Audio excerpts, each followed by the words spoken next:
पर थल नभ के साथ जल से भी अटैक होने लगा है। यानी ईरान जो पलटवार कर रहा है वो जल थल नभ तीनों जगहों से अटैक कर रहा है। इजराइल पर ट्रिपल अटैक की थ्योरी क्या है वो भी आपको बताते हैं। आसमानी प्रहार के बाद समंदर से अटैक कर रहा है ईरान। सबमरीन से लगातार वो मिसाइलें फायर कर रहा है, जहां पर उसने पनडुब्बियां पहले से तैनात करके रखी हुई थी।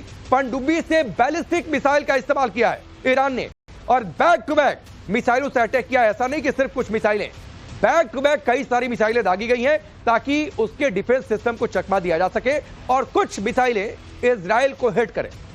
मिसाइलों से अटैक हुआ है। ईरान ने तेल अवीव पर अटैक किया है। सबसे पहले तेल अवीव में कई सारी इमारतों से धमाके की खबरें आई हैं। कैस्पियन सागर में मौजूद वॉरशिप से अटैक किया गया है। इजराइल को सी अटैक की भनक तक नहीं लगी, इसीलिए इजराइल को बीती रात जो सबसे ज्यादा नुकसान हुआ है वो ईरान के इस समंदर से अटैक में हुआ है। इजराइल के शहर तेल अवीव को टारगेट किया गया है। आयरन डोम डिफेंस सिस्टम तेल अवीव के अंदर ज्यादातर अटैक गया और जहां पे ज्यादातर इमारतों को बहुत ज्यादा नुकसान पहुंचा है। लेकिन मैं ये कहना चाहूंगा राकेश कि आज की तारीख में देखा जाए तो इजराइल जो है एक तरफ जहां गाजा के अंदर गिडियन चैरेट करके ऑपरेशन चला रहा है, वहीं वो लेबनान के अंदर हिजबुल्लाह के खिलाफ जो है नॉर्दर्न करके एक ऑपरेशन चला रहा है।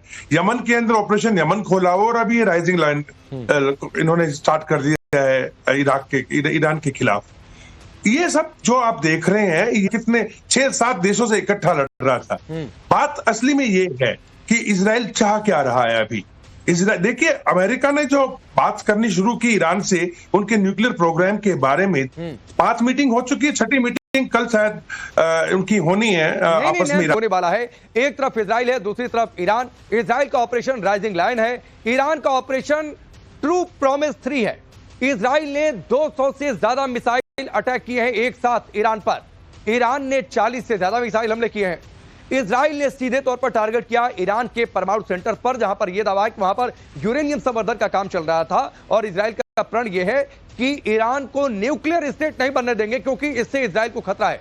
वहीं ईरान ने कई शहरों पर हमले किए हैं इजराइल के और सबसे ज्यादा टारगेट किया है तेल अवीव पर। इस बीच बड़ी खबर है, इजराइल पर ईरान का बड़ा हमला। मिसाइल अटैक में तेल अवीव में भारी तबाही हुई है।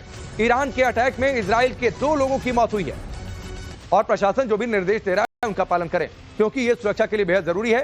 बेन गुरियन एयरपोर्ट से जहाज को हटा दिया गया है, सिविलियन जहाजों को भी हटा दिया गया है। इजराइल में स्कूल कॉलेजेस बंद कर दिए गए हैं। सुरक्षा एजेंसियों के निर्देशों का पालन करें, इस बात के निर्देश दिए गए हैं। तो ये इजराइल की तैयारी अपने लोगों को सुरक्षित करने की।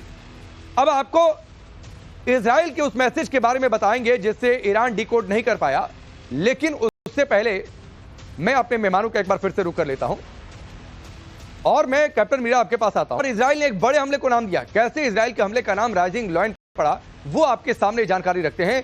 12 जून को नेतन्याहू यरूशलेम पहुंचे, यहूदियों के धार्मिक स्थल वेस्टर्न वॉल पर गए। वेस्टर्न वॉल पर उन्होंने बाइबल का कथन लिखा।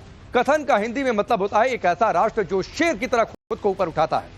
यह संदेश नेतन्याहू ने ईरान के लिए लिखा था, लेकिन तब ईरान इसे डिकोड नहीं कर पाया और आखिरकार 13 जून को इजराइल ने ईरान पर हमला कर दिया। इस हमले का नाम, इस ऑपरेशन का नाम इजराइल ने रखा राइजिंग लाइन। मिडिल ईस्ट में एटमी पावर की जंग ये छिड़ हुई है क्योंकि ईरान बड़ा अटैक किया जिसे ईरान भाप नहीं पाया। जो राइजिंग लाइन शुरू किया इजराइल ने, 78 लोगों की जान गई है, 320 से ज्यादा लोग घायल हैं। टॉप लीडरशिप का खात्मा हो गया है, यानी जो आर्मी चीफ थे, चीफ ऑफ स्टाफ थे, वो मारे गए। न्यूक्लियर प्रोग्राम से जुड़े जो टॉप के वैज्ञानिक थे उनका भी खात्मा कर दिया इजराइल ने। इजराइल में जो पलटवार किया है ईरान ने उससे 2 लोगों की मौत हुई है। हालांकि जो इमारतें थी उनको नुकसान ज्यादा पहुंचा है। 75 से ज्यादा लोग घायल बताए जा रहे हैं। तेल अवीव को सबसे ज्यादा टारगेट किया है ईरान ने और इजराइल का दावा है कि ईरान का यह टारगेट था रिहायशी इमारतों पर। अब कर्नल लैंसर, ये जो अभी तक के अपडेट्स आ रहे हैं कि एक तो ईरान भाप नहीं पाया, इजराइल का मैसेज